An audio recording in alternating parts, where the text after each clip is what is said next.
Aku menyerahkan seluruh hidupku untuk orang yang aku sayangi. Aku bekerja setiap hari dari pagi hingga malam di kota besar. Aku rela tidak makan makanan enak. Aku rela memakai baju usang setiap hari. Semua itu aku lakukan agar adikku bisa sekolah tinggi dan agar aku bisa menikah dengan laki-laki pilihanku. Tetapi balasan mereka kepadaku sangat kejam. Adik kandungku sendiri dan laki-laki yang berjanji akan menikahiku justru membohongiku. Mereka mengambil semua uangku dan merusak rencana masa depanku. Mereka melakukan itu tepat di saat aku sedang bekerja keras untuk mereka. Jam waker di samping tempat tidurku berbunyi dengan keras. Waktu menunjukkan pukul 4 pagi. Aku segera bangun dari tempat tidurku yang sempit di kamar belakang. Udara pagi di daerah Pondok Indah, Jakarta Selatan terasa sangat dingin. Aku mengambil handuk dan berjalan ke kamar mandi. Air terasa sangat dingin tetapi aku harus segera mandi. Tugasku sebagai asisten rumah tangga sangat banyak, dan aku tidak boleh terlambat memulai pekerjaan. Aku menyalakan lampu dapur dan mulai memanaskan air. Rumah tempat aku bekerja ini milik Nyonya Lydia. Rumah ini sangat besar. Rumah ini memiliki 3 lantai dan belasan ruangan yang harus aku bersihkan setiap hari tanpa bantuan orang lain. Nyonya Lydia adalah majikanku. Dia selalu bersikap baik kepadaku. Dia tidak pernah memarahiku tanpa alasan yang jelas. Tetapi tugas membersihkan rumah ini sangat melelahkan. Aku mulai menyapu dari ruang tamu. Ruang tamu itu sangat luas. Ada banyak kursi dan meja kaca yang harus aku bersihkan dari debu. Setelah itu aku mengepel lantainya menggunakan air dan cairan pembersih. Aku mengulangi pekerjaan yang sama di ruang keluarga, ruang makan, dan dapur. Setelah lantai bawah selesai, aku naik ke lantai 2 melalui tangga. Di lantai 2 terdapat 5 kamar tidur. Aku membersihkan debu di setiap kamar tidur dan merapikan tempat tidur. Setelah itu aku membersihkan kamar mandi. Aku menyikat lantai kamar mandi sampai bersih. Keringat mengalir di dahiku tetapi aku tidak berhenti bekerja. Setelah selesai menyapu dan mengepel, aku kembali ke dapur. Aku memisahkan pakaian putih dan pakaian berwarna lalu mencucinya. Sambil menunggu cucian selesai, aku mulai memasak nasi dan menggoreng lauk untuk sarapan. Tanganku terasa kasar karena setiap hari terkena sabun cuci dan cairan pembersih lantai. Punggungku sering terasa sakit setelah menyetrika tumpukan pakaian yang sangat banyak. Tetapi aku tidak pernah mengeluh. Aku selalu mengingat tujuanku bekerja keras di kota Jakarta ini. Aku mempunyai 2 alasan utama untuk bertahan hidup dan bekerja keras. Alasan pertama adalah adik perempuanku. Namanya Tari. Tari sedang menjalani pendidikan di sebuah universitas di kota Surakarta. Aku sangat menyayangi Tari. Orang tua kami di kampung tidak memiliki uang. Aku memutuskan untuk tidak melanjutkan sekolah setelah aku lulus dari sekolah menengah. Aku memilih pergi ke Jakarta untuk bekerja agar Tari bisa kuliah. Aku ingin Tari menjadi orang yang berpendidikan tinggi dan memiliki pekerjaan yang bagus. Aku selalu mengirimkan sebagian besar uang gajiku untuk membayar biaya kuliah Tari dan membayar biaya sewa tempat tinggalnya di Surakarta. Alasan keduaku adalah Dimas. Dimas adalah laki-laki pacarku. Dimas tinggal di kampung halaman kami. Kami sudah berpacaran selama 4 tahun. Dimas berjanji akan menikahiku. Kami berencana membangun rumah di kampung dan membuka toko setelah kami menikah nanti. Aku sangat percaya kepada Dimas.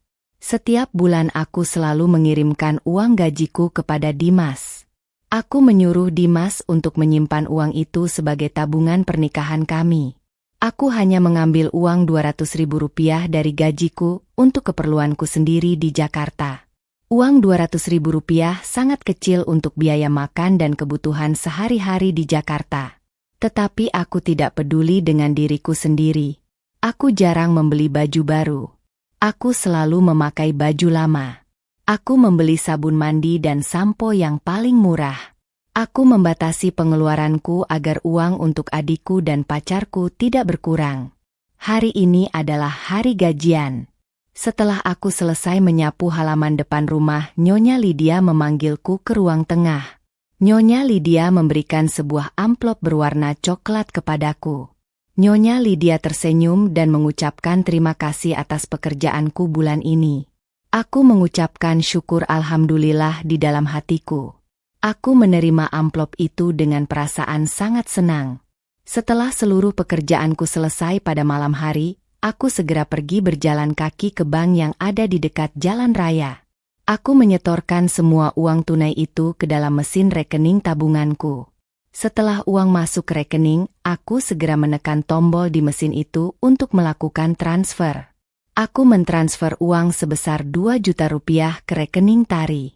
Uang itu untuk biaya kuliah dan biaya makan Tari bulan ini. Setelah itu aku mentransfer uang sebesar 2.500.000 rupiah ke rekening Dimas. Uang itu untuk tabungan pembangunan rumah dan pernikahan kami. Sisa uang di rekeningku menjadi sangat sedikit. Aku melihat angka di layar mesin bank itu. Aku merasa bangga bisa mengirim uang sebanyak itu setiap bulan. Aku yakin suatu hari nanti hidupku akan bahagia bersama Dimas dan keluargaku. Aku berjalan pulang kembali ke rumah majikanku. Saat tiba di kamarku, aku mengambil ponselku. Ponselku sudah rusak di beberapa bagian layarnya. Aku menekan nomor Dimas untuk melakukan panggilan video. Panggilan telepon terhubung. Wajah Dimas muncul di layar ponselku. Dimas sedang duduk di sebuah tempat makan. Aku bisa melihat lampu yang terang di belakang kepala Dimas. Aku menyapa Dimas. Aku bertanya bagaimana keadaan kesehatannya hari ini. Dimas berkata keadaannya sangat baik. Aku memberitahu Dimas bahwa aku sudah mengirimkan uang gajianku sore ini. Aku bertanya kepada Dimas, apakah uangku sudah masuk ke dalam rekeningnya? Sudah masuk, Ayu. Kamu jangan khawatir. Uangmu sangat aman di tabunganku. Terima kasih ya, kamu sudah bekerja keras untuk kita. Aku berjanji tahun depan kita akan menikah setelah pembangunan rumah kita selesai, kata Dimas kepadaku melalui layar ponsel. Mendengar ucapan Dimas, hatiku merasa tenang. Rasa lelah di tubuhku setelah bekerja seharian penuh hilang. Aku percaya pada setiap perkataan Dimas. Aku bertanya kepada Dimas, apakah dia sedang sendirian di tempat makan itu. Dimas diam sebentar sebelum menjawab pertanyaanku. Iya, Ayu, aku sendirian. Aku sedang menunggu teman laki-lakiku. Kamu jangan memikirkan hal yang aneh. Aku selalu menjaga janjiku hanya untukmu, ucap Dimas dengan wajah yang terlihat serius. Aku setuju dengan perkataan Dimas. Aku merasa beruntung memiliki pacar seperti Dimas. Setelah berbicara selama 10 menit, aku mematikan panggilan telepon itu. Aku kemudian menekan nomor telepon Tari, adikku. Panggilan video langsung diangkat oleh Tari. Tari terlihat sangat rapi di layar ponselku. Wajahnya bersih. Tari memakai baju lengan panjang yang terlihat baru. Aku bertanya kepada Tari, apakah uang bulanannya sudah dia terima. Tari menganggukkan kepalanya dengan cepat. Sudah, Mbak Ayu. Uangmu sudah aku terima tadi sore. Terima kasih banyak ya, Mbak. Hari ini aku membeli cairan pembersih wajah yang baru. Harganya lumayan mahal. Aku membelinya memakai uangmu. Boleh kan, Mbak? Tanya Tari kepadaku. Aku setuju. Aku berkata kepada Tari bahwa dia boleh memakai uang itu untuk membeli kebutuhannya. Aku hanya meminta Tari agar rajin belajar dan segera menyelesaikan pendidikannya. Tari berjanji akan rajin belajar dan cepat lulus kuliah untuk membalas kebaikanku. Aku sangat senang mendengar janji Tari. Aku sama sekali tidak tahu bahwa di belakang layar ponsel itu Tari sedang duduk di dalam kursi mobil. Aku juga tidak tahu bahwa orang yang menyetir mobil di sebelah Tari adalah laki-laki yang memakai jam tangan yang sama persis dengan jam tangan pemberianku untuk Dimas. Aku tidak curiga sama sekali. Keesokan harinya aku bangun pagi dan mulai bekerja seperti biasa. Hari ini anak laki-laki Nyonya Lydia datang ke rumah. Namanya adalah Tuan Raihan. Tuan Raihan adalah pemimpin di sebuah perusahaan besar di Jakarta. Tuan Raihan sangat jarang datang ke rumah ini karena dia terlalu sibuk bekerja di kantornya. Tuan Raihan adalah laki-laki yang tidak banyak bicara. Wajahnya selalu datar. Dia sangat jarang tersenyum kepadaku atau kepada pekerja lain. Jika dia memberi perintah, suaranya sangat keras dan tegas. Siang itu Tuan Raihan datang dengan wajah pucat. Dia berjalan masuk ke dalam rumah sambil memegang dahinya. Nyonya Lydia sedang pergi ke kota Bandung untuk urusan pekerjaan dan baru akan pulang lusa. Aku sedang membersihkan meja makan saat Tuan Raihan masuk. Tiba-tiba Tuan Raihan terjatuh di lantai ruang tamu. Aku sangat terkejut melihatnya. Aku langsung berlari mendekati Tuan Raihan. Tubuhnya terasa sangat panas saat aku mencoba membangunkannya. Tuan Raihan sedang sakit demam yang sangat tinggi. Aku segera meminta bantuan petugas keamanan di depan rumah untuk mengangkat Tuan Raihan. Kami membawa Tuan Raihan ke kamarnya di lantai 2. Setelah membaringkan Tuan Raihan di tempat tidurnya, aku berlari ke dapur. Aku memasak beras menjadi bubur dan mengambil obat demam dari lemari. Aku membawa makanan dan obat itu ke kamar Tuan Raihan. Tuan Raihan menutup matanya dan napasnya terdengar cepat. Aku mengambil handuk kecil dan merendamnya di air hangat. Aku memeras handuk itu dan meletakkannya di dahi Tuan Raihan. Aku melakukan itu berulang kali agar suhu tubuhnya turun. Beberapa saat kemudian Tuan Raihan membuka matanya. Dia melihatku sedang duduk di lantai di sebelah tempat tidurnya. "Apa yang sedang kamu lakukan di kamarku?" tanya Tuan Raihan dengan suara yang sangat pelan. Aku menjawab pertanyaannya. "Tuan sedang demam tinggi. Saya meletakkan handuk hangat di kepala Tuan agar demamnya turun. Saya juga membawa bubur untuk Tuan. Tuan harus makan sedikit lalu meminum obat ini." Tuan Raihan melihat ke arahku cukup lama. Dia lalu berusaha duduk di tempat tidurnya. Aku membantunya duduk. Tuan Raihan memakan bubur itu tanpa berbicara sepatah kata pun. Setelah selesai makan, aku memberikan obat kepadanya. Tuan Raihan meminum obat itu lalu kembali berbaring di tempat tidur. Aku berdiri dan bersiap untuk keluar dari kamarnya. Tetapi saat aku berjalan menuju pintu, Tuan Raihan memanggil namaku. "Ayu." Suara Tuan Raihan terdengar memanggilku. Aku berhenti dan melihat ke arah Tuan Raihan. "Iya, Tuan. Apakah ada barang lain yang Tuan butuhkan?"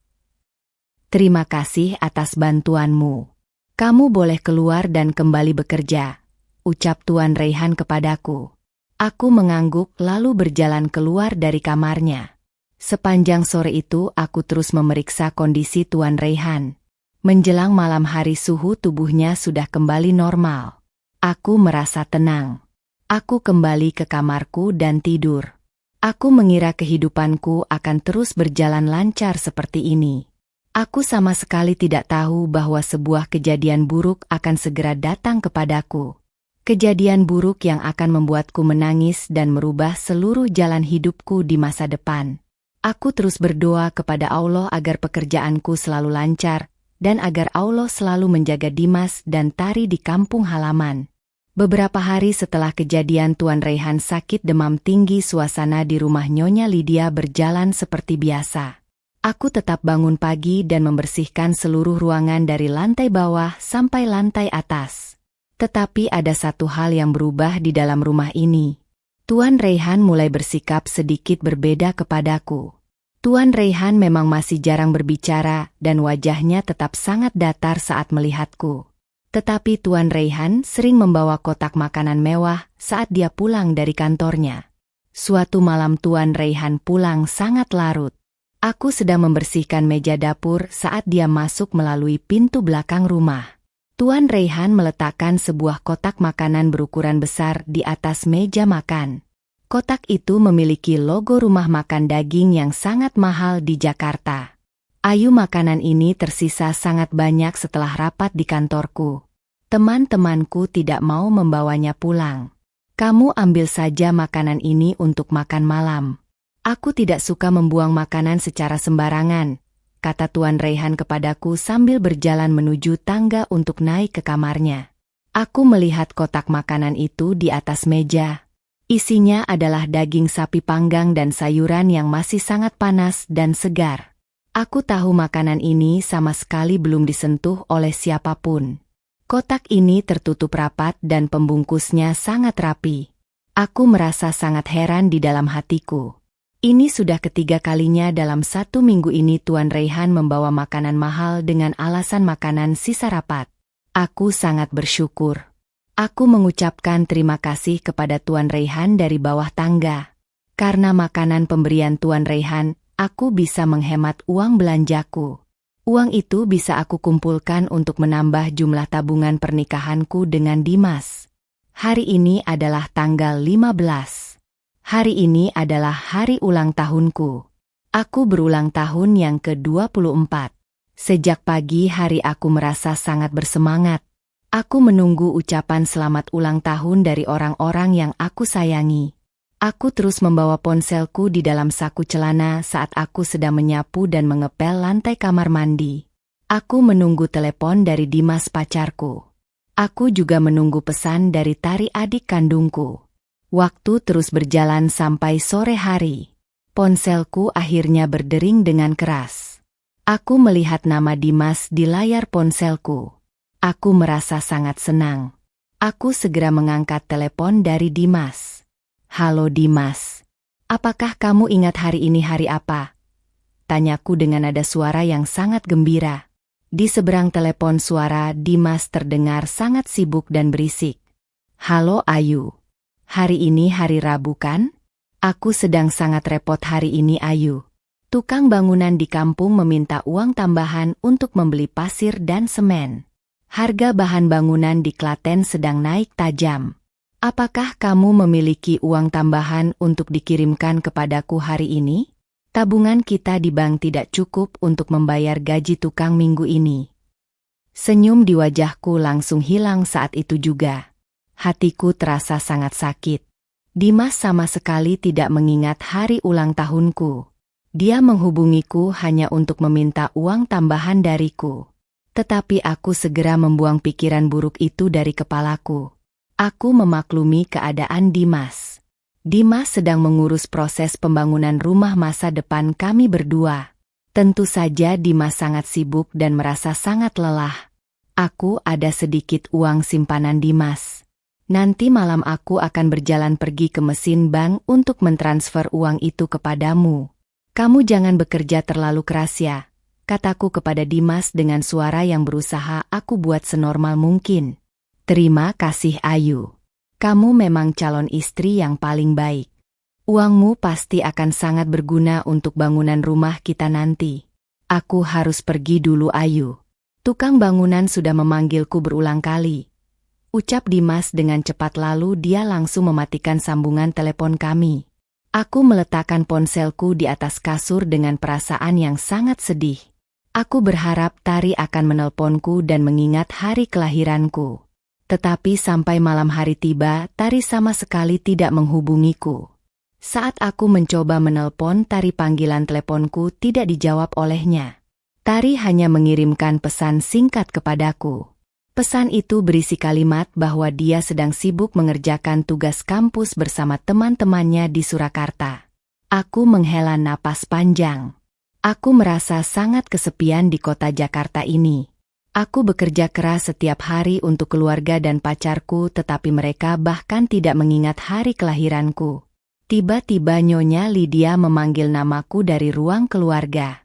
Aku segera berlari berjalan menuju ruang keluarga. Saat aku masuk, Nyonya Lydia sedang duduk di sofa merahnya. Di atas meja di depan Nyonya Lydia terdapat sebuah kue coklat yang berukuran sedang. Di atas kue itu ada satu batang lilin yang menyala terang. Selamat ulang tahun Ayu. Sini duduk di kursi dekatku. Panggil Nyonya Lydia kepadaku dengan senyum yang sangat hangat. Aku sangat terkejut melihat kejutan ini. Aku tidak pernah menyangka Nyonya Lydia majikanku justru mengingat hari ulang tahunku dengan sangat tepat. Mataku mulai berair karena mau menangis. Aku meniup lilin di atas kue itu lalu mengucapkan terima kasih yang sangat banyak kepada Nyonya Lydia. Nyonya Lydia memotong kue coklat itu dan memberikannya kepadaku di atas piring kecil. Ayu, kamu sudah bekerja di rumahku ini selama 5 tahun penuh. Kamu sangat rajin bekerja. Kamu bekerja dengan jujur dan kamu tidak pernah mengeluh satu kali pun. Aku sangat menghargai semua hasil pekerjaanmu di rumah ini. Oleh karena itu, sebagai hadiah ulang tahunmu dan sebagai tanda terima kasih dariku, aku akan memberikan libur panjang untukmu, kata Nyonya Lydia kepadaku sambil terus tersenyum. Aku menatap wajah Nyonya Lydia dengan perasaan tidak percaya. Libur panjang, Nyonya? Maksud Nyonya saya boleh pulang ke kampung halaman? Nyonya Lydia menganggukkan kepalanya. Benar, Ayu. Kamu aku beri cuti selama 1 minggu penuh. Gajimu bulan ini tetap aku bayar secara penuh. Selain itu, aku juga memberikan uang bonus tambahan untukmu. Kamu gunakan uang ini untuk membeli tiket kereta api dan membeli hadiah yang bagus untuk keluargamu di kampung. Nyonya Lydia menyodorkan sebuah amplop coklat tebal kepadaku. Aku menerima dan membuka amplop itu secara perlahan. Isinya adalah lembaran uang tunai sebanyak 10 juta rupiah. Aku langsung menangis dan menundukkan kepalaku di depan lutut Nyonya Lydia. Uang 10 juta rupiah adalah jumlah uang yang sangat besar untukku. Allah sangat baik kepadaku melalui perantara majikanku. Aku memeluk tangan Nyonya Lydia sambil terus menangis dan mengucapkan kalimat rasa syukur kepada Allah. Malam itu aku tidak bisa tidur nyenyak di kamarku. Aku merasa sangat bahagia. Aku merencanakan sebuah kejutan besar untuk keluargaku. Aku tidak akan memberitahu ibuku Tari dan Dimas bahwa aku akan pulang ke kampung halaman di Klaten. Aku ingin melihat wajah terkejut mereka secara langsung saat aku tiba-tiba berdiri di depan pintu rumah besok. Aku yakin Dimas akan sangat senang melihat kedatanganku. Kami berdua sudah 2 tahun lamanya tidak bertemu secara langsung di dunia nyata. Kami hanya berbicara melalui telepon seluler selama ini. Keesokan harinya setelah aku menyelesaikan tugas menyapu dan mengepel lantai pada pagi hari, aku meminta izin kepada Nyonya Lydia untuk pergi ke pusat perbelanjaan di pusat kota. Aku membawa uang bonus yang diberikan Nyonya Lydia di dalam tasku. Aku ingin membeli hadiah terbaik untuk orang-orang yang sangat aku sayangi di kampung. Aku menaiki kendaraan umum menuju sebuah toko pakaian besar di Jakarta. Aku masuk ke dalam toko itu dan memilihkan sebuah baju panjang berjenis gamis yang sangat bagus untuk ibuku. Baju itu berbahan sangat halus dan memiliki warna merah muda. Ibuku pasti akan sangat menyukainya saat memakainya ke acara pengajian di desa. Setelah itu aku berjalan pergi ke bagian toko yang menjual pakaian wanita muda. Aku mengambil dan membeli 2 potong baju mahal untuk Tari adikku. Aku tahu Tari sangat suka tampil gaya dan rapi saat berada di gedung kampusnya. Baju-baju yang aku beli ini pasti akan membuat Tari terlihat semakin cantik di depan teman-temannya di Surakarta. Aku rela menghabiskan banyak uang untuk mereka karena aku merasa ini adalah hasil kerja kerasku selama 5 tahun di Jakarta. Tujuan terakhirku adalah mencari toko jam tangan. Aku berjalan masuk ke dalam toko penjual jam tangan yang sangat terang dan mewah di dalam gedung pusat perbelanjaan itu. Aku meminta pelayan toko untuk menunjukkan jam tangan laki-laki yang memiliki kualitas paling bagus. Aku menunjuk sebuah jam tangan berwarna perak cerah. Harganya cukup mahal bagi asisten rumah tangga sepertiku, tetapi aku sama sekali tidak ragu untuk menyerahkan uang dan membelinya. Aku membayangkan jam tangan berwarna perak ini melingkar di pergelangan tangan Dimas dengan sangat pas. Jam tangan ini adalah bentuk hadiah spesial dariku karena Dimas sudah mau setia menungguku dan menjaga uang tabungan pernikahan kami berdua. Aku meminta pelayan toko untuk memasukkan jam tangan itu ke dalam kotak hadiah yang tebal dan bagus. 2 hari kemudian hari keberangkatanku menuju kampung halaman akhirnya tiba. Aku sudah memasukkan semua pakaian pribadiku dan semua barang hadiah ke dalam sebuah koper berukuran sedang. Pada pukul 6 pagi aku sudah mandi dan bersiap di depan pintu pagar besi rumah Nyonya Lydia. Aku sedang berdiri menunggu taksi pesanan yang akan membawaku ke stasiun kereta api.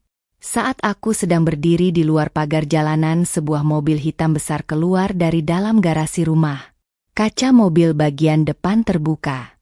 Tuan Raihan sedang duduk di kursi kemudi.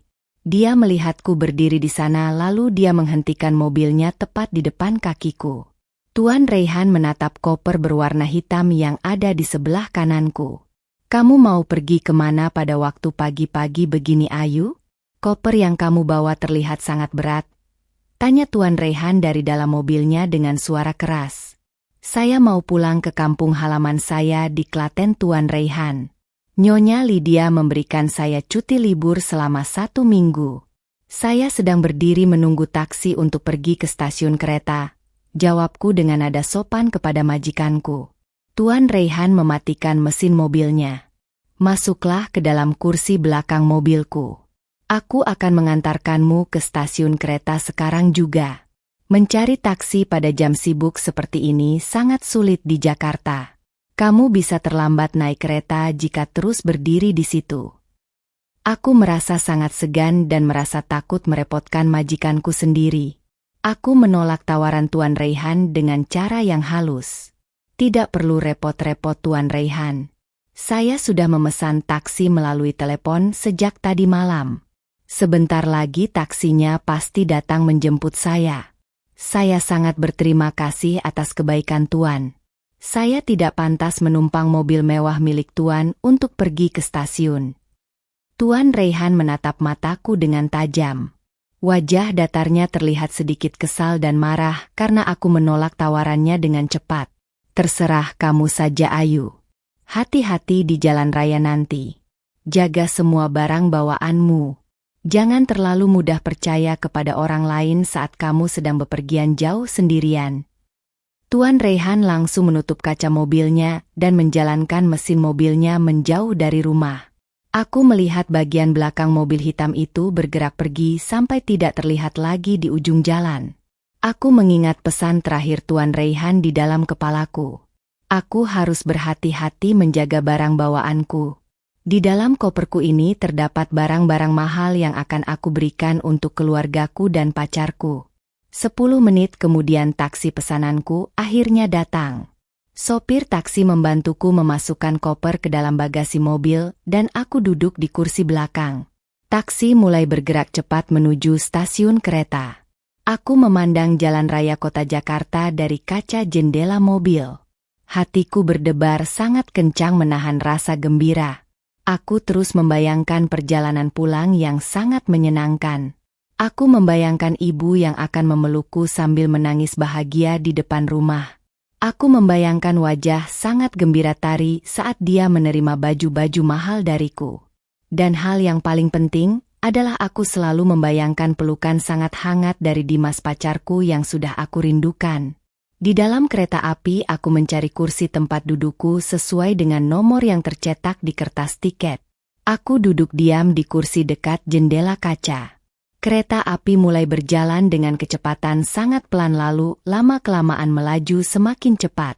Pemandangan gedung-gedung tinggi kota Jakarta perlahan-lahan berubah, wujud menjadi pemandangan sawah hijau yang sangat luas. Aku menyandarkan kepalaku di sandaran kursi kereta yang empuk. Perjalanan dari kota Jakarta menuju kampung halamanku di Klaten memakan waktu sekitar 8 jam perjalanan. Ini adalah waktu yang cukup lama, tetapi aku sama sekali tidak merasa bosan duduk diam di dalam kereta. Di sepanjang perjalanan ini, aku terus membayangkan masa depan pernikahanku dengan Dimas. Aku sangat merindukan wajah Dimas.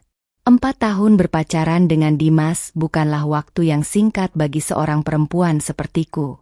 Kami mulai menjalin hubungan berpacaran sejak aku masih duduk bersekolah di sekolah menengah di kampung. Dimas selalu menemaniku saat aku sedang merasa sedih karena keadaan keluargaku yang sangat miskin. Dimas juga memberikan janji akan menjaga diriku selamanya sampai kami tua.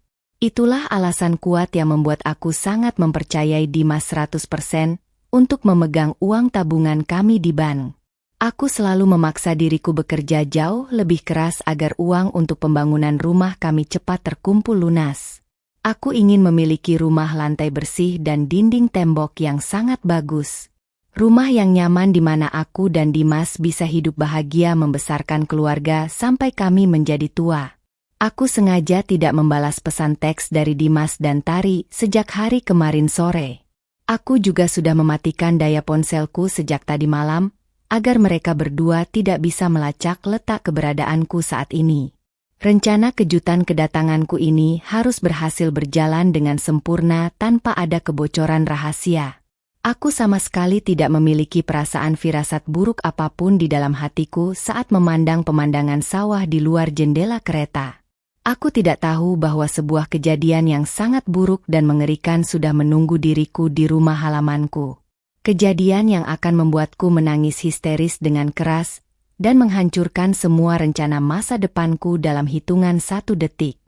Kereta api yang aku tumpangi perlahan-lahan mulai mengurangi tingkat kecepatannya. Suara roda besi gerbong kereta bergesekan dengan rel besi di bawahnya terdengar sangat keras di telingaku. Suara seorang perempuan dari alat pengeras suara di dalam gerbong kereta memberitahu bahwa kereta akan segera berhenti di stasiun Kota Klaten. Aku mengambil tas ransel kecilku dari kursi dan segera berdiri. Aku berjalan maju menuju pintu keluar gerbong kereta. Udara di dalam gerbong kereta terasa sangat dingin karena ada mesin pendingin udara. Tetapi saat pintu besi kereta itu terbuka secara otomatis, udara panas dari luar langsung mengenai wajahku secara tiba-tiba. Waktu saat ini menunjukkan pukul 12 siang tepat. Matahari bersinar sangat terang dan menyengat kulit di atas kota Klaten. Aku melangkah turun dari anak tangga kereta dan menginjak lantai peron stasiun. Aku menarik gagang koper hitamku yang berisi pakaian dan barang-barang hadiah untuk keluargaku. Koper hitam ini berisi beban yang sangat berat, tetapi aku menariknya dengan sekuat tenaga menggunakan tangan kananku. Aku berjalan kaki menyusuri lorong panjang stasiun menuju arah pintu keluar utama. Banyak orang yang sedang berjalan dengan cepat membawa tas mereka di sekitarku. Setelah aku keluar dari pintu bangunan stasiun, aku melihat banyak laki-laki sopir angkutan umum dan laki-laki tukang ojek sepeda motor sedang duduk diam di pinggir jalan raya. Aku menghampiri seorang laki-laki tua yang sedang duduk di atas kursi sepeda motornya. Aku bertanya kepadanya dengan suara jelas berapa harga ongkos untuk mengantarku pergi ke area desaku. Desaku memiliki jarak 15 km dari lokasi bangunan stasiun kereta ini. Tukang ojek itu menyebutkan harga biaya sebesar Rp50.000. Aku langsung menyetujui harga itu dan memberikan selembar uang kertas bernilai Rp50.000 kepadanya. Aku naik ke atas kursi bagian belakang sepeda motor itu dan memegang koperku di pangkuanku dengan sangat erat. Tukang ojek itu menyalakan mesin sepeda motornya dan kami mulai bergerak maju meninggalkan area depan stasiun kereta. Perjalanan dari stasiun menuju desaku memakan waktu 30 menit perjalanan darat. Sepanjang jalan dari atas sepeda motor, aku melihat banyak bangunan rumah penduduk dan lahan pertanian hijau di pinggir jalan. Aku terus memikirkan reaksi wajah ibuku saat ibuku melihat kedatanganku secara tiba-tiba hari ini. Aku sangat merindukan rasa makanan masakan ibuku di meja makan rumah. Aku juga merasa tidak sabar ingin memberikan 2 potong baju baru yang mahal untuk adik perempuanku Tari. Dan alasan utamaku adalah aku sangat ingin bertemu secara tatap muka dengan Dimas. Aku ingin melihat Dimas memakai jam tangan perak yang aku beli dari dalam toko mahal di pusat kota Jakarta. Jam tangan perak itu saat ini berada di dalam sebuah kotak kecil di dalam tas plastik berwarna putih yang aku pegang kuat di tangan kiriku. Aku sengaja memisahkan kotak jam tangan ini dari dalam koper agar jam tangan ini tidak tertindih benda lain yang berat dan rusak. Sepeda motor ojek yang aku tumpangi mulai bergerak masuk ke area jalan desa yang memiliki ukuran lebih sempit. Jalan aspal di desaku ini memiliki banyak lubang yang dalam dan batu yang menonjol. Tubuhku bergerak naik turun berulang kali di atas kursi sepeda motor setiap kali roda ban motor melewati bagian lubang di jalan aspal. Tukang ojek itu memutar kepalanya ke belakang dan bertanya kepadaku di titik mana dia harus menghentikan sepeda motornya. Aku menyuruhnya menginjak tuas rem dan berhenti di dekat bangunan gapura batu pintu masuk desa. Aku ingin berjalan kaki perlahan-lahan menyusuri jalan desa menuju arah rumahku. Tukang ojek itu menghentikan laju sepeda motornya tepat di depan bangunan gapura batu berukuran besar yang dicat warna hijau. Aku turun dari atas kursi sepeda motor dan mengucapkan banyak terima kasih kepadanya. Tukang ojek itu memutar balik arah sepeda motornya dan melaju pergi kembali ke arah jalan besar menuju kota. Aku berdiri sendirian di depan gapura batu itu. Bau tanah basah dan rumput langsung masuk ke dalam lubang hidungku. Suasana area desaku pada siang hari ini terlihat sangat sepi dari aktivitas. Beberapa bangunan rumah warga terlihat tertutup rapat bagian pintu dan jendelanya.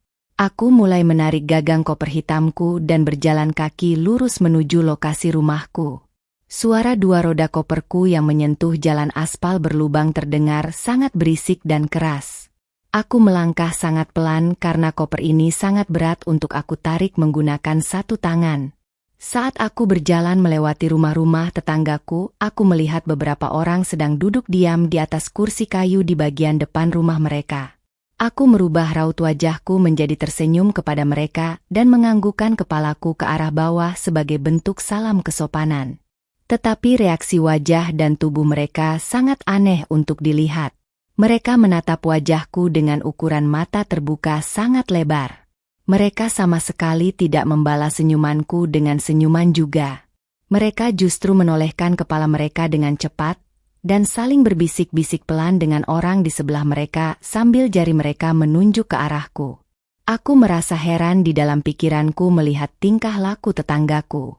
Aku memakai kemeja lengan panjang berwarna biru muda dan celana panjang berbahan kain berwarna hitam. Bentuk pakaianku ini sangat biasa saja dan menutupi tubuh dengan sopan. Aku memilih untuk mengabaikan mereka dan tidak mempedulikan tingkah laku mereka. Aku terus berjalan lurus ke arah depan. Jarak lokasi rumahku hanya tersisa 200 meter berjalan kaki di depan mataku. 1 menit kemudian telingaku mendengar sebuah suara dari jarak jauh di depan. Suara alat musik dan lagu dangdut terdengar sangat kencang. Semakin kakiku melangkah maju, suara lagu itu terdengar semakin kencang memukul telingaku. Suara pukulan gendang dan suara alat musik tiup diputar melalui alat pengeras suara elektronik berukuran sangat besar. Aku merasa sangat bingung. Aku bertanya di dalam kepalaku, acara hajatan milik siapa ini?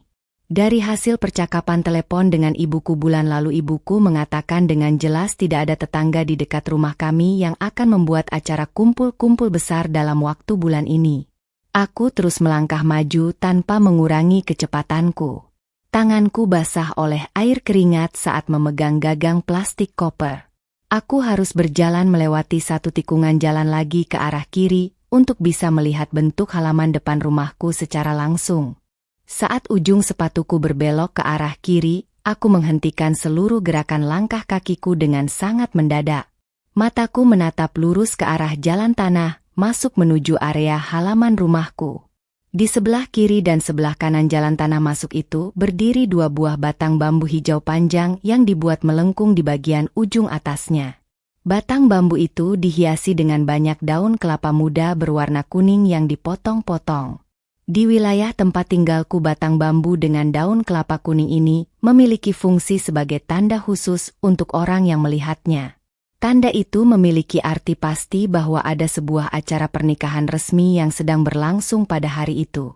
Aku berdiri diam mematung. Aku melihat ke arah batang bambu itu dengan rasa heran yang tumbuh semakin besar. Mengapa tanda daun kelapa kuning pernikahan ini dipasang dengan sengaja tepat di arah jalan masuk menuju halaman rumah milik ibuku? Aku merasakan hal yang sangat aneh di bagian perut dan dadaku. Kecepatan detak jantungku berubah menjadi lebih cepat dari kondisi normal. Aku memaksa otot kakiku untuk kembali bergerak maju. Aku menarik koperku berjalan masuk melewati 2 tiang bambu itu. Saat aku tiba di perbatasan halaman rumahku, mulutku terbuka turun ke bawah, tetapi aku tidak bisa mengeluarkan suara dari pita suaraku. Seluruh tanah bagian halaman depan rumah ibuku tertutup oleh atap kain tenda penyewaan yang berukuran sangat besar. Kain tenda itu memiliki warna biru muda dan warna putih. Ada banyak kursi berbahan plastik disusun di atas tanah di bawah atap tenda itu. Ratusan manusia sedang duduk memadati kursi-kursi itu. Mereka memakan nasi dari atas piring mereka dan berbicara dengan teman mereka menggunakan suara kencang. Ada sebuah panggung musik terbuat dari kayu di sebelah kanan. 2 orang penyanyi perempuan memakai baju ketat, sedang menyanyi menggunakan alat mikrofon hitam. Suhu udara siang hari sangat panas dan keadaan udara di bawah tenda itu sangat penuh sesak oleh panas tubuh manusia. Aku berdiri diam tidak bergerak di batas luar jalan tanah. Tidak ada satupun orang di bawah atap tenda itu yang menyadari kehadiranku di sana. Bola mataku bergerak cepat melihat keadaan benda-benda di dalam tenda. Pandanganku kemudian berhenti sepenuhnya pada sebuah benda kayu di bagian paling depan jalan masuk tenda. Benda itu adalah sebuah papan kayu berukuran sangat besar. Papan kayu itu dihiasi dengan susunan bunga mawar asli berwarna merah dan bunga melati asli berwarna putih di bagian pinggir kayunya. Di bagian tengah papan kayu itu terdapat tempelan potongan huruf yang terbuat dari bahan ringan gabus putih. Mataku membaca rangkaian huruf gabus putih itu secara langsung. Aku membaca ejaan huruf demi huruf di dalam kepalaku secara teliti. Tulisan gabus putih itu berbunyi sangat jelas bertuliskan selamat berbahagia Tari dan Dimas. Pandangan mataku tiba-tiba berubah menjadi gelap total selama 2 detik penuh. Aku merasa sakit pusing berputar di bagian dalam kepalaku. Aku merasa sangat kesulitan menarik oksigen melalui lubang hidungku. Aku menelan air liurku yang terasa berasa sangat pahit di tenggorokan. Aku bertanya kepada Allah di dalam hatiku mengapa nasibku sangat buruk dan menyakitkan hari ini. Aku membaca tulisan gabus itu 1 kali lagi untuk memastikan tidak ada kesalahan fungsi pada penglihatanku. Tari dan Dimas. Tari adalah nama adik perempuanku satu-satunya. Dimas adalah nama laki-laki pacarku sendiri. Laki-laki yang sering mengucapkan janji dari mulutnya akan segera menikahiku. Laki-laki yang selalu aku beri uang tunai setiap bulan secara rutin selama 5 tahun terakhir. Aku mengingat kembali perkataan Dimas kepadaku melalui layar ponsel beberapa bulan yang lalu. Dimas berkata dengan mulutnya, serahkan saja semua uangmu kepadaku secara langsung. Aku akan menjaga semua uangmu dengan jaminan keamanan paling tinggi. Aku berjanji akan segera memberikan masa depan keluarga yang sangat indah dan kaya untukmu. Semua bentuk perkataan Dimas itu ternyata adalah sebuah kebohongan yang sangat besar dan kejam. Dimas membohongiku 100% dan mencuri tujuanku. Semua tenaga fisik di jari tanganku tiba-tiba menghilang. Jari-jari tangan kananku terbuka lurus tanpa aku beri perintah dari otak. Gagang koper hitamku terlepas dan koperku jatuh menghantam tanah aspal yang keras.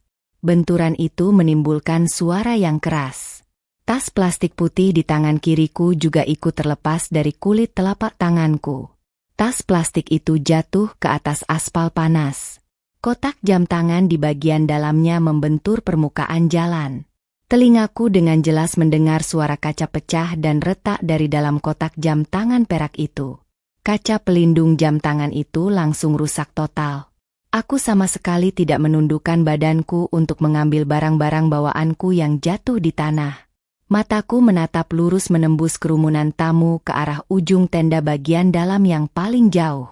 Di ujung tenda itu terdapat panggung kayu yang dibangun lebih tinggi dari permukaan tanah halaman. Panggung kayu itu ditutupi banyak kain putih bersih. Di atas lantai panggung kayu itu duduk 2 orang manusia di atas kursi panjang berukir. Perempuan yang duduk di kursi ukir itu memakai setelan baju kebaya kain pernikahan berwarna putih. Kulit wajahnya tertutup penuh dengan riasan alat kosmetik yang sangat tebal.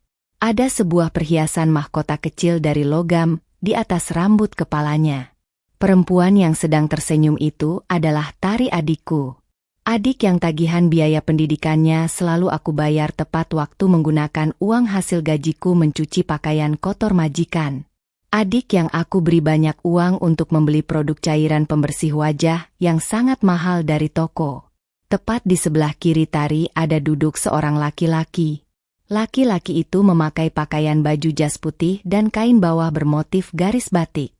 Laki-laki itu melebarkan bibirnya tersenyum sangat lebar memperlihatkan susunan giginya kepada tamu-tamu yang datang memberi salam. Laki-laki penipu itu adalah Dimas pacarku. Laki-laki yang selalu memaksaku mengirimkan uang hasil kerjaku kepadanya untuk alasan membeli semen dan pasir bangunan rumah kami berdua. Mereka berdua duduk menempel sangat berdekatan. Kulit tangan kanan, Dimas menyentuh dan merangkul pinggang perut Tari dengan sangat erat. Tari memiringkan dan menyandarkan sisi kepalanya tepat di atas bagian bahu Dimas. Mereka sedang melaksanakan acara inti pernikahan besar di halaman tanah milik rumah ibuku sendiri. Mereka secara nyata menggunakan uang gajiku sebagai asisten rumah tangga untuk membayar lunas semua barang kemewahan di acara pesta ini. Air mataku langsung keluar dari kelenjar mataku dalam jumlah yang sangat banyak. Air berasa asin itu mengalir turun membasahi seluruh permukaan kulit pipiku. Air mataku menetes jauh ke bawah dan mengenai kain kerah kemeja biruku sampai basah. Aku merasa sangat sedih dan suhu tubuhku terasa naik menjadi sangat panas karena marah. Otot kakiku secara otomatis melangkah maju perlahan masuk ke dalam batasan area tenda tamu. Aku terus berjalan lurus ke depan ke arah tangga panggung kayu itu. Pandangan mataku lurus menatap wajah mereka. Air mataku terus keluar dari mataku tanpa henti sama sekali. Aku tidak mengangkat tanganku untuk menyeka air mataku yang basah. Aku membiarkan air mataku terus mengalir jatuh membasahi seluruh tubuh bagian depanku. Aku bersiap untuk menunjukkan diriku secara langsung di depan wajah kedua orang pengkhianat itu. Aku berjalan melangkah membelah kerumunan orang-orang yang sedang makan. Beberapa orang tetanggaku mulai menyadari kehadiranku. Mereka menunjuk wajahku dan berbisik-bisik dengan sangat ribut. Suara bisikan mereka perlahan-lahan mengalahkan suara lagu dari alat pengeras suara. Laki-laki yang menjaga alat pemutar musik menyadari ada keributan di bawah tenda. Dia mematikan semua suara musik secara tiba-tiba.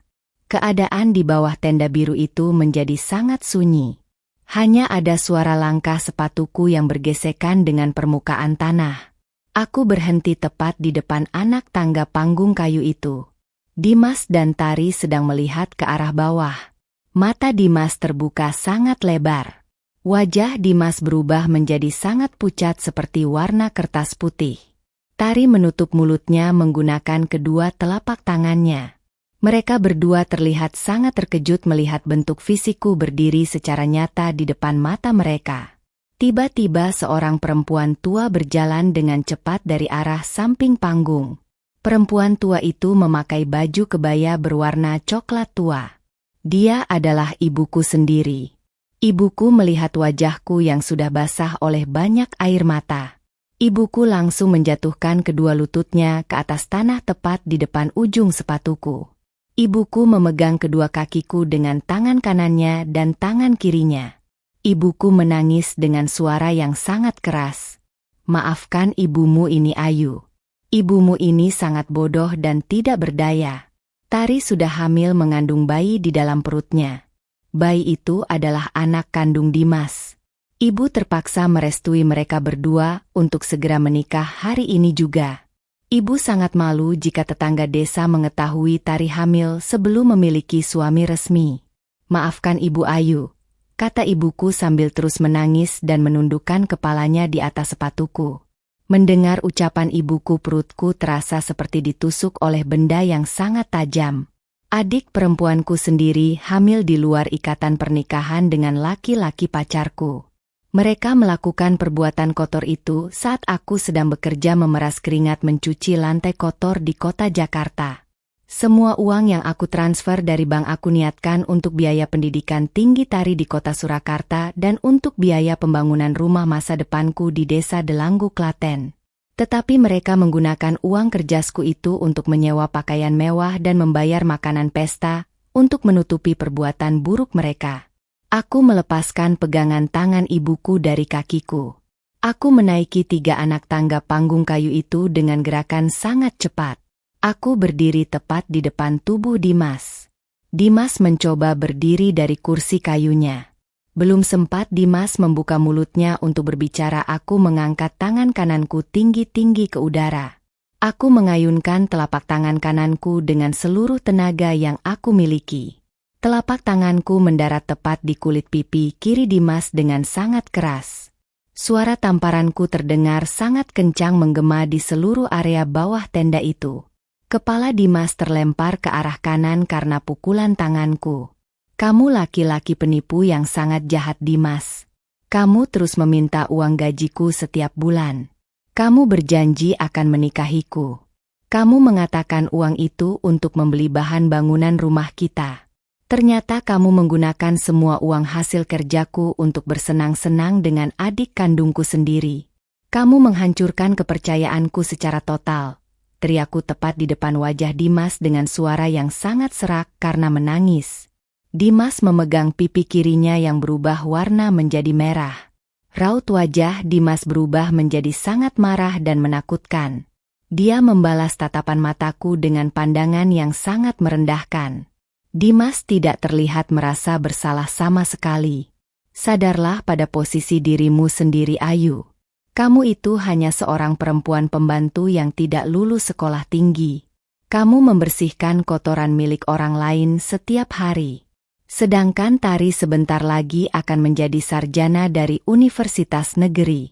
Tari jauh lebih pantas bersanding denganku dan pantas aku kenalkan kepada teman-temanku di masyarakat.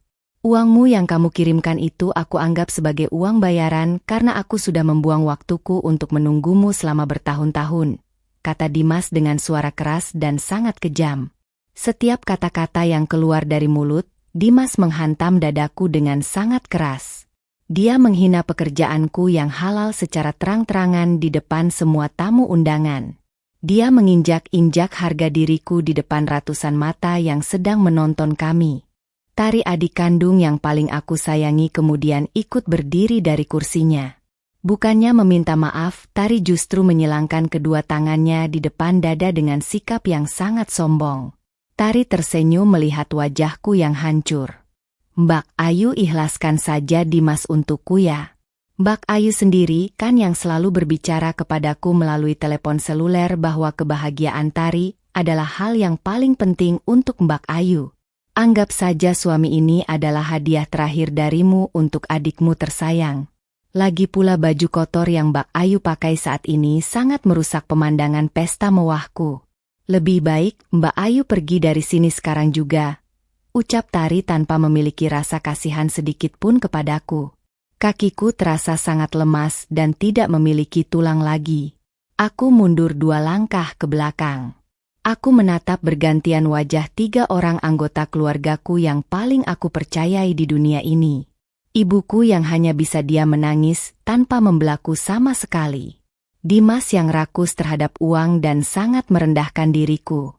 Dan Tari yang sangat pandai berpura-pura menjadi adik yang baik padahal dia adalah seorang pencuri yang mengambil kebahagiaanku. Semua tamu undangan yang merupakan tetangga-tetanggaku mulai bersuara membicarakan diriku. Beberapa orang perempuan tua berbicara dengan suara keras menyalahkan diriku. Mereka menyebutku sebagai perempuan yang terlalu sibuk bekerja di kota besar sampai lupa menjaga pacar sendiri. Mereka juga mengejek bajuku yang sangat biasa dan lusuh jika dibandingkan dengan pakaian mewah yang Tari gunakan.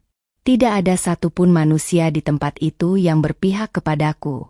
Tidak ada satupun orang yang merasa marah atas pencurian uang gajiku. Aku berbalik arah dan turun dari atas panggung kayu itu dengan langkah kaki yang tidak seimbang. Pandangan mataku sangat buram karena tertutup air mata yang terus mengalir deras. Aku terus berjalan menjauh dari area panggung menuju tanah kosong di dekat batas jalan aspal. Aku duduk menjatuhkan tubuhku di atas tanah berdebu itu. Aku menekuk kedua lututku dan menyembunyikan wajahku di antara kedua lututku. Aku menangis sejadi-jadinya dengan suara yang sangat keras. Aku memukul-mukul tanah menggunakan kedua telapak tanganku sampai kulit tanganku terasa perih dan kotor. Aku merasa duniaku sudah benar-benar hancur lebur berkeping-keping. Aku kehilangan semua tujuan hidupku. Uang tabungan hasil aku mengepel lantai, membersihkan kamar mandi, dan menyetrika pakaian selama 5 tahun penuh sudah habis digunakan oleh mereka berdua. Mereka benar-benar manusia yang tidak memiliki hati nurani. Itulah akibatnya jika perempuan terlalu sibuk mencari uang di kota. Sampai pacarnya sendiri diambil oleh adik kandungnya, ucap seorang tetangga perempuan dari jarak dekat dengan suara mengejek. Semua hinaan itu masuk ke dalam telingaku tanpa bisa aku cegah. Aku merasa tubuhku sangat kotor dan tidak berharga sama sekali. Aku sangat membenci keadaanku saat ini. Aku memohon kepada Allah di dalam hatiku untuk mencabut nyawaku saat itu juga agar rasa sakit di rongga dadaku ini bisa segera berhenti selamanya. Aku menutup kedua telingaku menggunakan kedua telapak tanganku, karena aku tidak sanggup lagi mendengarkan semua kata-kata kasar dari mulut mereka. Aku hanya ingin pergi dari desa ini sejauh mungkin, tetapi seluruh tenaga di dalam otot tubuhku sudah habis total. Aku masih duduk di atas tanah berdebu. Air mataku tidak mau berhenti keluar. Suara tertawa dan ejekan dari tetangga-tetanggaku terdengar semakin keras menyakiti telingaku. Mereka seluruhnya menunjuk ke arah tubuhku yang gemetar. Tidak ada satu orang pun yang mau membantuku berdiri. Aku benar-benar merasa sangat sendirian di dunia ini. Tiba-tiba suara mesin mobil yang sangat besar terdengar dari arah jalan masuk desa. Suara mesin itu sangat halus, tetapi sangat kuat. Seluruh orang di bawah tenda langsung diam dan menolehkan kepala mereka ke arah jalan. Sebuah mobil berwarna hitam mengkilap berukuran besar bergerak sangat pelan melewati gapura bambu daun kelapa kuning. Mobil itu adalah jenis mobil mewah yang memiliki harga miliaran rupiah. Mobil seperti itu tidak pernah masuk ke area jalan desa Delanggu, Klaten tempat aku tinggal. Mobil mewah itu berhenti tepat di sebelah tanah kosong tempat aku duduk menangis. Seluruh tetanggaku menatap mobil itu dengan mulut terbuka lebar. Pintu mobil bagian depan terbuka. Sepasang sepatu kulit berwarna hitam yang sangat bersih menginjak tanah berdebu. Mataku melihat perlahan-lahan ke arah atas. Seorang laki-laki bertubuh tinggi keluar dari dalam mobil. Laki-laki itu memakai kemeja lengan panjang berwarna hitam yang lengannya digulung sampai ke siku. Laki-laki itu adalah Tuan Raihan, majikanku dari kota Jakarta. Aku sangat terkejut melihat Tuan Raihan berdiri di sini. Tuan Raihan berjalan dengan langkah yang sangat tegas dan cepat mendekati tubuhku. Wajahnya terlihat sangat marah dan rahangnya mengeras. Tuan Raihan tidak mempedulikan tatapan ratusan orang di tempat itu. Dia menundukkan badannya tepat di depanku.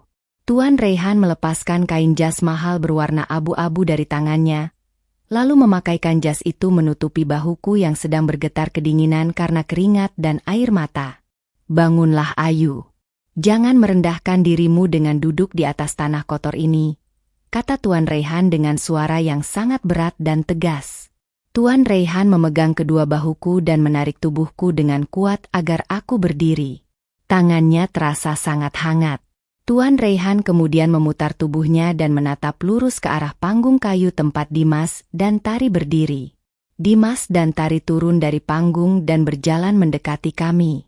Dimas melihat mobil mewah Tuan Raihan dengan wajah takut, tetapi Dimas berusaha terlihat berani di depan warga desa. Siapa kamu berani-beraninya datang dan membuat kacau di acara pernikahanku?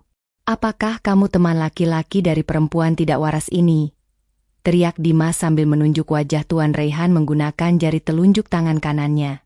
Tuan Raihan melangkah maju satu langkah menutupi tubuhku dari pandangan Dimas. Tuan Raihan menatap mata Dimas dengan tatapan yang sangat tajam. Turunkan jarimu sekarang juga sebelum aku mematahkan tulang jarimu itu, laki-laki pengecut. Saya adalah Tuan Raihan Aditama. Saya adalah majikan dari perempuan yang baru saja kamu tipu dan kamu hina di depan banyak orang, jawab Tuan Raihan dengan suara yang terdengar sangat keras di seluruh area halaman rumah ibuku. Seluruh orang undangan berbisik-bisik mendengar Tuan Raihan menyebut dirinya sebagai majikanku. Dimas tertawa dengan suara yang dipaksakan. Oh, jadi kamu hanya majikannya. Pantas saja kamu membela pembantumu. Asal kamu tahu laki-laki kota. Pembantumu ini sangat bodoh. Dia menyerahkan seluruh uang gajinya kepadaku dan aku gunakan uang itu untuk menikahi adik kandungnya. Kamu mau apa? Kamu tidak memiliki hak untuk ikut campur urusan keluargaku, ucap Dimas dengan senyum yang sangat menyebalkan. Tangan kanan Tuan Raihan mengepal dengan sangat kuat, sampai urat-urat di punggung tangannya terlihat jelas. Tuan Raihan memegang sebelah bahuku dengan tangan kirinya dan menarik tubuhku agar berdiri sejajar di samping tubuhnya. Saya memang majikannya. Tetapi mulai detik ini dan hari ini juga saya adalah calon suami resmi dari Ayu. Jika laki-laki pengecut sepertimu berani membuang perempuan sebaik Ayu karena alasan pendidikan dan kedudukan sosial, maka biar saya yang akan menjadikannya istri sah saya.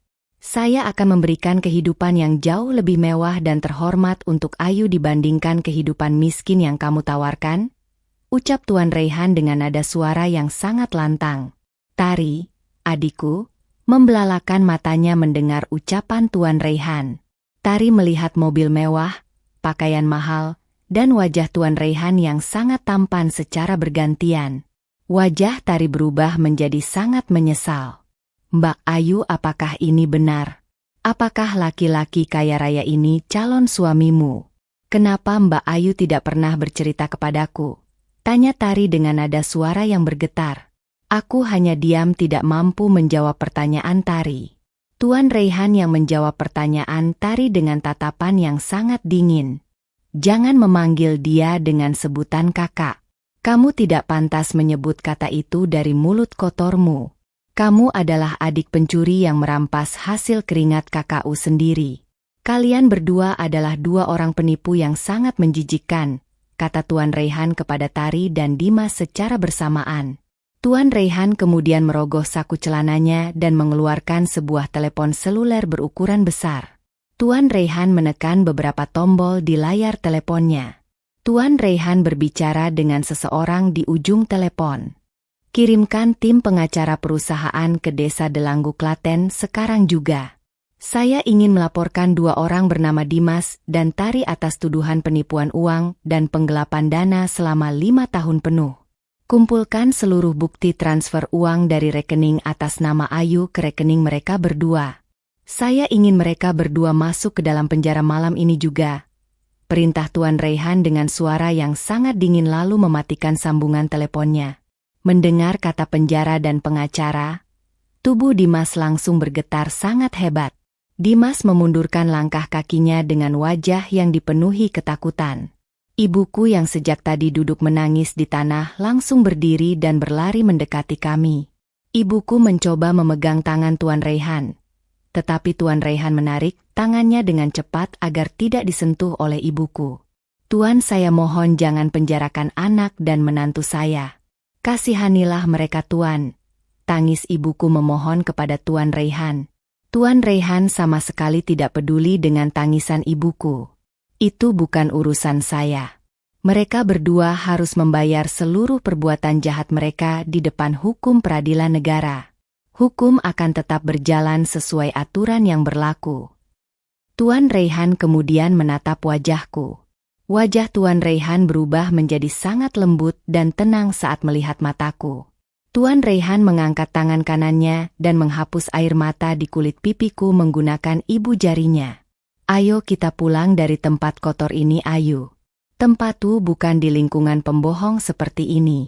Kamu akan ikut bersamaku kembali ke kota Jakarta hari ini juga, ucap Tuan Raihan kepadaku dengan suara yang sangat halus. Tuan Raihan membuka pintu mobil mewahnya untukku.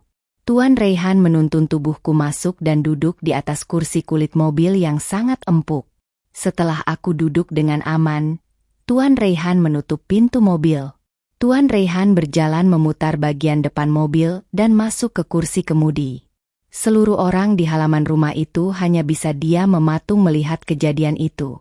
Mereka tidak berani mengeluarkan satu kata ejekan lagi setelah mengetahui kekuasaan Tuan Raihan. Tuan Raihan menyalakan mesin mobilnya bersiap untuk membawa diriku pergi dari tempat paling menyakitkan dalam hidupku ini. Kaca jendela mobil mewah milik Tuan Raihan tertutup rapat. Udara di dalam mobil terasa sangat sejuk karena mesin pendingin udara menyala dengan baik. Aku duduk bersandar di kursi kulit berwarna hitam. Aku memutar kepalaku menoleh ke arah kaca jendela belakang mobil. Mataku melihat kejadian di halaman rumah ibuku yang semakin menjauh. Pesta hajatan pernikahan itu sudah benar-benar hancur dan berhenti total. Ratusan orang tetangga yang sebelumnya makan dan duduk dengan tenang sekarang berdiri mengelilingi Dimas dan Tari. Para tetangga itu tidak lagi mengejek diriku. Mereka sekarang meneriaki Dimas dan Tari dengan kata-kata yang sangat kasar. Mereka menunjuk-nunjuk wajah Tari yang sedang menangis ketakutan. Dimas terlihat memegang kepalanya menggunakan kedua tangannya. Dimas terlihat sangat bingung dan wajahnya pucat karena takut dimasukkan ke dalam penjara. Ibuku duduk di atas tanah berdebu sambil menangis memukul-mukul dadanya sendiri. Aku melihat kejadian itu tanpa memiliki rasa kasihan sedikit pun di dalam hatiku. Mereka pantas mendapatkan balasan hukuman atas perbuatan jahat yang mereka lakukan kepadaku. Tuan Raihan menginjak pedal gas mobilnya lebih dalam. Mobil besar ini melaju cepat meninggalkan area desa Delanggu, Kota Klaten. Pandangan halaman rumah ibuku sudah hilang dari penglihatanku. Aku kembali duduk menghadap ke arah depan. Suasana di dalam mobil sangat sunyi. Tidak ada suara musik yang menyala. Aku mengatur napasku yang masih terasa sesak setelah menangis sangat lama. Tuan Raihan mengambil sebuah kotak tisu berwarna putih dari atas penutup mesin di tengah kursi depan. Tuan Raihan menyerahkan selembar tisu itu kepadaku menggunakan tangan kirinya. Pandangan matanya tetap fokus lurus ke arah jalan raya di depan. Gunakan tisu ini untuk membersihkan wajahmu, Ayu. Jangan biarkan air matamu terus mengalir keluar membasahi jas milikku yang kamu pakai, kata Tuan Raihan dengan suara datar. Aku mengambil tisu itu dan mengucapkan terima kasih pelan. Aku mengusap kulit wajahku yang basah dan kotor oleh debu tanah. Setelah merasa sedikit tenang, aku memberanikan diriku untuk bertanya kepada majikanku. Tuan Raihan, mengapa Tuan bisa tiba-tiba berada di desaku hari ini? Jarak kota Jakarta ke kota Klaten sangat jauh. Bagaimana Tuan bisa mengetahui alamat rumah ibuku secara pasti? Tanyaku dengan rasa heran yang sangat besar. Tuan Raihan terus memegang kemudi mobil. Tadi pagi saat aku melihatmu menolak tumpanganku di depan rumah ibuku, aku merasa ada hal yang tidak beres. Aku melihat wajahmu sangat polos dan membawa banyak barang berharga di dalam koper hitam itu. Aku memiliki firasat bahwa orang-orang di kampungmu hanya akan memanfaatkan kepolosanmu. Oleh karena itu, aku memutuskan untuk membatalkan semua jadwal pertemuanku di kantor hari ini. Tuan Raihan menghentikan penjelasannya sebentar saat mobil berhenti di lampu merah jalan raya. Aku menyuruh asisten pribadiku melacak data alamat lengkapmu dari kartu tanda penduduk yang kamu serahkan saat kamu pertama kali bekerja. Setelah mendapatkan alamat pasti, aku langsung mengendarai mobil ini dari kota Jakarta mengikuti jalur kereta api yang kamu tumpangi. Aku tiba di desamu tepat saat kamu sedang ditampar oleh laki-laki pembohong bernama Dimas itu. Aku melihat semua kejadian buruk itu dari dalam mobilku sebelum aku memutuskan untuk turun dan campur tangan menolongmu. Aku merasa sangat malu mendengar penjelasan Tuan Raihan. Majikanku sendiri melihat secara langsung kejadian saat aku diusir dan direndahkan oleh keluarga kandungku. Saya meminta maaf karena sudah membuat Tuan Raihan melihat masalah keluarga saya. Tuan harus meninggalkan pekerjaan penting di kota Jakarta hanya karena urusan asisten rumah tangga miskin seperti saya. Lampu merah berubah warna menjadi hijau. Tuan Raihan menjalankan mobilnya kembali. Kamu tidak perlu meminta maaf kepadaku, Ayu. Aku tidak suka melihat orang yang bekerja keras dan jujur sepertimu ditipu oleh pemalas. Uang yang kamu dapatkan dari membersihkan rumahku selama 5 tahun adalah uang yang halal. Aku tidak terima uang gaji yang aku bayarkan kepadamu dinikmati oleh orang jahat. Hukum harus ditegakkan untuk menghukum pencuri seperti mereka berdua. Tuan Raihan kemudian mengambil telepon selulernya lagi. Tuan Raihan menyalakan mode suara keras pada teleponnya agar aku bisa mendengar percakapan itu. Tuan Raihan menelepon ketua pengacara dari perusahaannya di kota Jakarta. Bagaimana perkembangan laporanku ke pihak kepolisian daerah Klaten? Tanya Tuan Raihan kepada orang di telepon. Semua bukti transfer uang dari rekening tabungan milik saudari Ayu sudah kami cetak secara lengkap Tuan Raihan. Tim kami sudah menghubungi pihak kepala polisi daerah Klaten. Saat ini 2 unit mobil polisi sedang menuju lokasi rumah hajatan di Desa Delanggu untuk menangkap pelaku bernama Dimas dan Tari.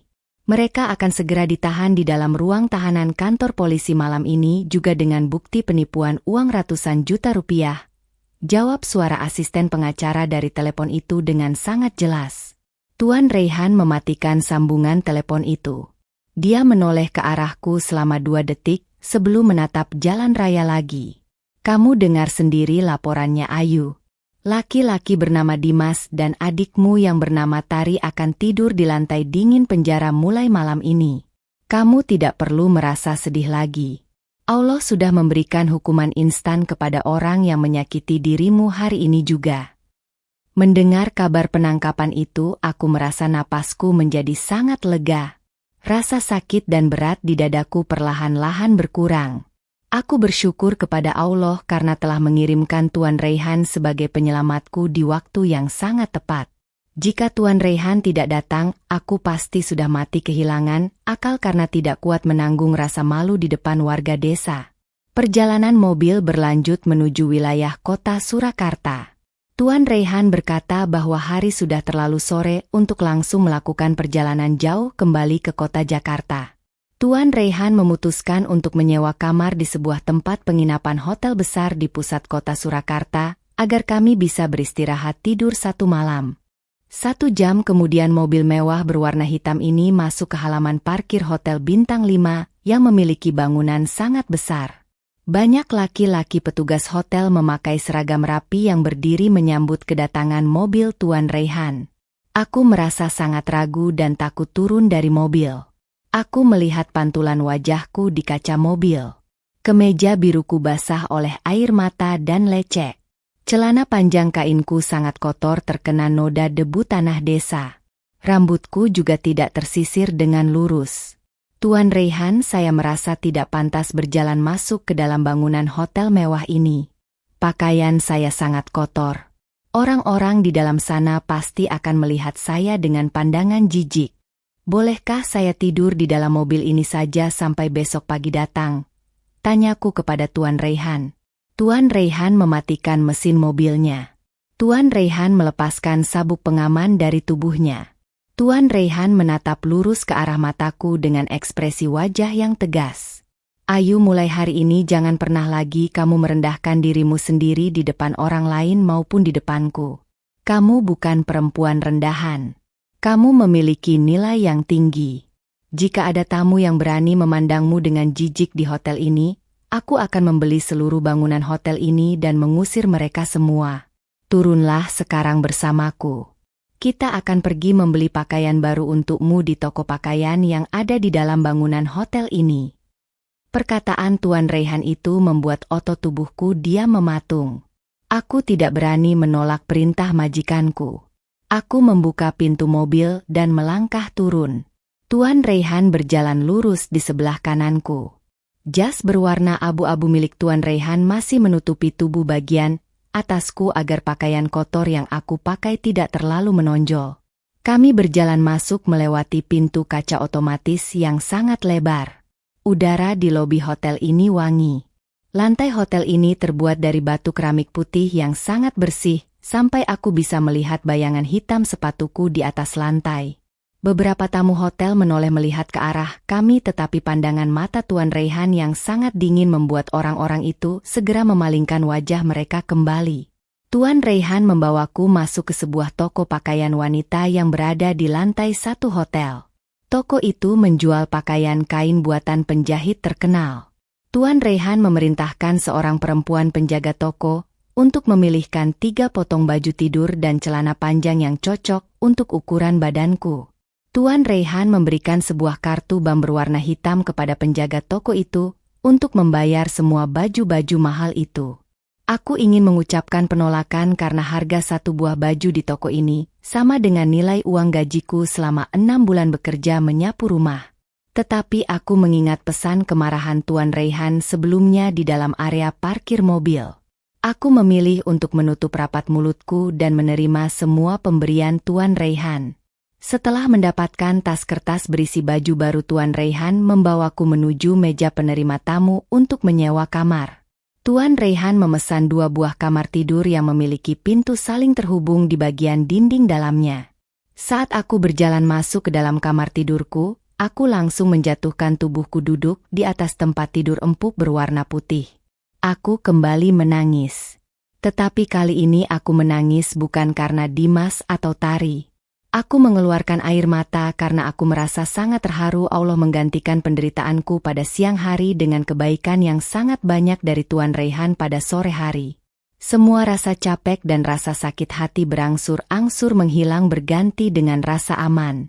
Aku melepaskan pakaian kotor dari tubuhku dan melangkah masuk ke dalam kamar mandi untuk membersihkan tubuhku dari keringat.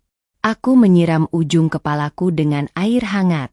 Aku berniat membuang semua ingatan buruk tentang desa kelahiranku bersama air kotor yang mengalir turun masuk ke dalam saluran pembuangan lantai kamar mandi. Aku berjanji kuat kepada diriku sendiri bahwa aku tidak akan pernah menangisi dan mengingat laki-laki jahat bernama Dimas lagi seumur hidupku. Setelah selesai membersihkan diri, aku memakai pakaian baju ganti yang dibelikan Tuan Raihan. Baju ini memiliki bahan kain yang sangat halus dan nyaman menempel menyentuh kulit lenganku. Aku merebahkan tubuhku di atas kasur hotel. Mesin telepon di samping kasurku tiba-tiba mengeluarkan bunyi panggilan masuk. Aku mengangkat gagang alat telepon itu dan menempelkannya ke daun telingaku. Suara berat Tuan Raihan terdengar sangat jelas dari kamar tidur sebelah. "Ayu, apakah kamu sudah selesai mandi? Aku sudah memesan nasi dan lauk untuk makan malam kita berdua. Pelayan hotel akan mengantarkan semua makanan itu ke dalam kamarmu 10 menit lagi. Makanlah sampai perutmu kenyang secara penuh. Besok pagi kita akan segera melakukan perjalanan pulang kembali ke kota Jakarta. Kehidupan baru yang jauh lebih layak sudah menunggumu di sana," kata Tuan Raihan dari seberang telepon. "Iya Tuan Raihan, saya sudah selesai berpakaian. Terima kasih banyak atas semua uang dan perlindungan keselamatan yang Tuan berikan kepada saya hari ini," jawabku dengan nada suara sangat bersyukur. Tuan Raihan memutuskan sambungan telepon dari alatnya. Aku meletakkan gagang telepon kembali ke tempat asalnya, lalu menarik kain selimut putih untuk menutupi bagian kakiku. Aku duduk menunggu pelayan makanan datang dengan perasaan hati yang sangat tenang. Untuk waktu yang pertama kalinya dalam waktu 5 tahun bekerja di kota orang, aku tidak memikirkan masalah keluarga atau masalah pacarku sebelum jam tidur malam. Aku hanya terus memikirkan kebaikan sikap Tuan Raihan kepadaku dan membayangkan seperti apa wujud kehidupan baruku di kota Jakarta pada waktu esok hari. Namun di luar batas pengetahuanku saat ini Tuan Raihan ternyata memiliki sebuah rencana keputusan besar lain yang melibatkan diriku sepenuhnya. Sebuah rencana yang akan merubah letak posisiku sebagai pekerja asisten rumah tangga biasa berubah secara total menjadi seorang nyonya pemilik rumah di keluarga besar Aditama. Rencana tidak terduga itu baru akan aku dengar menggunakan telingaku sendiri saat kami tiba menemui Nyonya Lydia esok hari di ibu kota. Aku menutup kedua mataku dan menghela napas panjang bersiap untuk hari esok. Pagi hari tiba dengan sangat cepat di kota Surakarta. Matahari bersinar terang menembus kaca jendela kamar hotel. Aku bangun dari tempat tidur putih yang sangat empuk. Perasaanku jauh lebih tenang dibandingkan hari kemarin. Setelah mandi dan memakai baju baru yang dibelikan oleh Tuan Raihan, aku berjalan keluar kamar. Tuan Raihan sudah menungguku di ruang makan hotel. Kami memakan sarapan pagi dengan tenang tanpa banyak berbicara. Setelah sarapan selesai, kami langsung masuk ke dalam mobil hitam milik Tuan Raihan dan memulai perjalanan darat kembali ke kota Jakarta. Perjalanan dari kota Surakarta menuju kota Jakarta memakan waktu sangat lama. Aku melihat jalan aspal yang sangat panjang dari kaca jendela mobil. Di sepanjang jalan aku tidak merasa takut lagi. Aku merasa sangat aman duduk di samping Tuan Raihan. Majikanku ini menyetir mobil dengan sangat hati-hati. Menjelang malam hari langit mulai gelap dan mobil kami akhirnya masuk ke jalan raya kota Jakarta. Tuan Raihan mengarahkan mobilnya masuk ke halaman rumah besar milik Nyonya Lydia di kawasan Pondok Indah. Saat pintu mobil terbuka, aku melihat Nyonya Lydia sudah berdiri menunggu kami di teras depan rumah. Nyonya Lydia memakai baju tidur panjang yang sangat rapi. Wajahnya terlihat sangat khawatir. Nyonya Lydia langsung berjalan cepat menghampiri tubuhku. Dia memeluk tubuhku dengan sangat erat. Nyonya Lydia ikut menangis saat memelukku. "Ayu, kamu sudah pulang dengan selamat." Raihan sudah menceritakan semua kejadian di desa Delanggu kepadaku melalui telepon tadi malam. Aku sangat marah mendengar perlakuan jahat Dimas dan adik kandungmu Tari kepadaku. "Kamu perempuan yang sangat baik, Ayu. Kamu tidak pantas diperlakukan secara kasar oleh mereka berdua," kata Nyonya Lydia kepadaku sambil terus mengusap punggungku menggunakan tangan kanannya. Aku merasa sangat terharu mendengar ucapan majikan perempuanku. Aku membalas pelukan Nyonya Lydia. Aku mengucapkan terima kasih kepadanya karena sudah sangat baik menerima asisten rumah tangga sepertiku kembali ke rumah ini. "Nyonya Lydia, terima kasih banyak atas kebaikan Nyonya. Saya berjanji akan bekerja mencuci baju dan mengepel lantai jauh lebih rajin lagi mulai besok pagi untuk membalas semua kebaikan Nyonya dan kebaikan Tuan Raihan kepada saya," ucapku dengan suara pelan. Tuan Raihan yang sedang berdiri di belakang ibunya langsung melangkah maju. Tuan Raihan menggelengkan kepalanya dengan tegas. "Tidak ada lagi kegiatan menyapu mengepel lantai atau mencuci baju untukmu di rumah ini, Ayu. Mulai detik ini kamu bukan lagi pekerja asisten rumah tangga di keluarga Aditama," kata Tuan Raihan dengan suara yang keras dan sangat jelas. Aku sangat terkejut mendengar ucapan Tuan Raihan. Perutku terasa sakit karena panik. Aku berpikir Tuan Raihan akan memecatku dan mengusirku dari rumah ini. Aku langsung menundukkan kepalaku ke arah bawah. "Tuan Raihan, tolong jangan pecat saya. Saya sangat membutuhkan pekerjaan ini untuk makan dan hidup di kota Jakarta. Jika Tuan Raihan memecat saya harus tinggal di mana Tuan?" ucapku sambil memohon kepada laki-laki tinggi di depanku.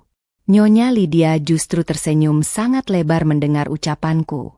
Nyonya Lydia memegang kedua tanganku dan menarik tubuhku agar berdiri lurus menghadap Tuan Raihan. Tuan Raihan menatap mataku dengan pandangan yang sangat tenang. "Aku tidak memecatmu, Ayu. Aku menarik ucapan janjiku di depan rumah ibumu kemarin. Aku mengatakan bahwa aku adalah calon suamimu. Hari ini di depan ibuku Nyonya Lydia, aku secara resmi meminta kesediaanmu untuk menikah denganku. Aku ingin kamu menjadi istriku secara sah. Aku ingin kamu menjadi nyonya di rumah ini dan menemaniku hidup sampai kita berdua menjadi tua," ucap Tuan Raihan tanpa ragu-ragu sama sekali. Jantungku berdetak sangat cepat mendengar lamaran dari laki-laki kaya raya ini.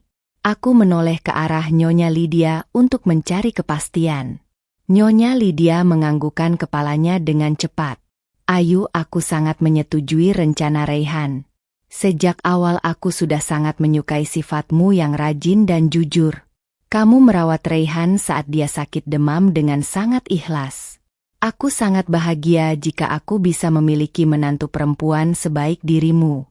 Tolong terima lamaran anakku, Ayu," kata Nyonya Lydia kepadaku.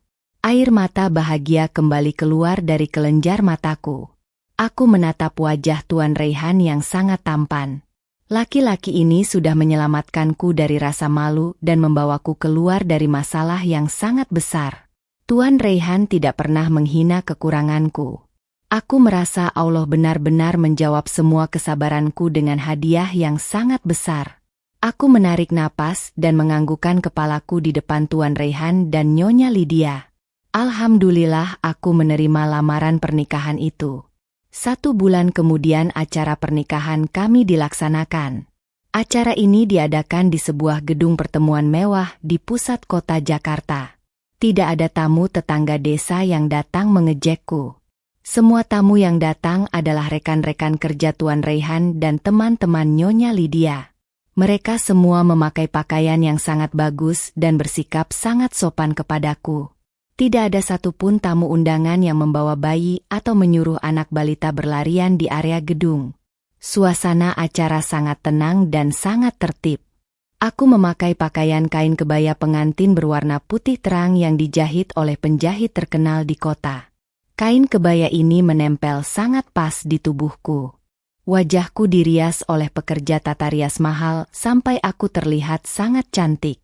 Tuan Raihan duduk di depan meja penghulu agama.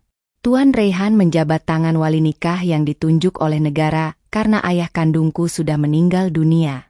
Dengan suara yang sangat lantang dan satu tarikan, napas Tuan Raihan mengucapkan kalimat perjanjian pernikahan. Para saksi yang hadir serempak mengatakan kalimat sah dengan suara keras. Aku resmi menjadi istri Tuan Raihan Aditama. Aku resmi menjadi Nyonya Ayu Aditama. Aku berjalan mendampingi Tuan Raihan menuju kursi pelaminan. Lantai gedung dihiasi banyak bunga mawar asli berwarna merah dan putih. Saat aku duduk di sebelah suamiku, aku memandang seluruh ruangan gedung yang sangat luas ini. Aku tidak pernah merencanakan nasibku akan berubah sangat cepat seperti ini. Beberapa hari setelah acara pernikahan kami, Tuan Raihan membawakan sebuah kabar dari kantor polisi daerah Klaten. Pekerja pengacara Tuan Raihan memberikan laporan melalui panggilan telepon suara keras. Tuan Raihan memutar suara laporan itu agar aku bisa mendengarnya di ruang keluarga. Selamat siang Tuan Raihan dan Nyonya Ayu. Kami ingin melaporkan hasil keputusan hukum kota Klaten hari ini. Pelaku kejahatan yang bernama Dimas dan Tari sudah divonis bersalah secara hukum. Mereka berdua dijatuhi hukuman penjara selama 3 tahun penuh. Seluruh warga desa Delanggu juga menolak kepulangan mereka berdua jika mereka bebas nanti karena mereka terbukti melakukan kejahatan uang. Ibu kandung dari saudari Tari saat ini tinggal sendirian di rumah dengan kondisi sakit-sakitan karena menanggung rasa malu. Lapor pekerja pengacara itu dengan sangat jelas. Aku mendengarkan semua berita itu dengan bentuk wajah yang datar. Aku tidak merasa kasihan kepada Dimas dan Tari. Semua kejadian yang mereka alami hari ini adalah akibat nyata dari perbuatan buruk yang mereka buat sendiri. Aku juga sudah memutuskan ikatan keluarga dengan ibuku, karena ibuku membiarkan pengkhianatan Tari terjadi secara sengaja. Uang hasil kerjaku yang mereka curi tidak akan bisa kembali, tetapi aku sudah mendapatkan ganti rugi yang jauh lebih besar dari Allah. Tuan Raihan mematikan alat telepon itu. Suamiku memeluk pundakku dari arah samping saat kami duduk bersama di atas kursi sofa rumah. Tuan Raihan mencium sisi kepalaku dengan sangat pelan. Masa lalumu sudah sepenuhnya selesai hari ini, Ayu. Kamu tidak perlu lagi memikirkan orang-orang jahat di desa itu. Mulai sekarang kamu hanya perlu menjalankan peran barumu sebagai istriku di rumah ini. Apakah kamu siap untuk selalu berada di sisiku? Tanya suamiku kepadaku. Aku menyandarkan kepalaku di bahu Tuan Raihan. Aku sangat siap, Mas Raihan. Aku berjanji akan menjadi istri yang baik untukmu. Aku sangat bersyukur memilikimu dalam hidupku. Kisah sedihku sebagai pekerja asisten rumah tangga yang ditipu oleh pacar dan adik kandung sudah berakhir sepenuhnya di sini. Semua rasa menangis di masa lalu sudah tergantikan dengan rasa bahagia yang sangat besar. Aku terus hidup dengan sangat tenang bersama Mas Raihan dan ibu mertuaku di rumah besar kota Jakarta ini.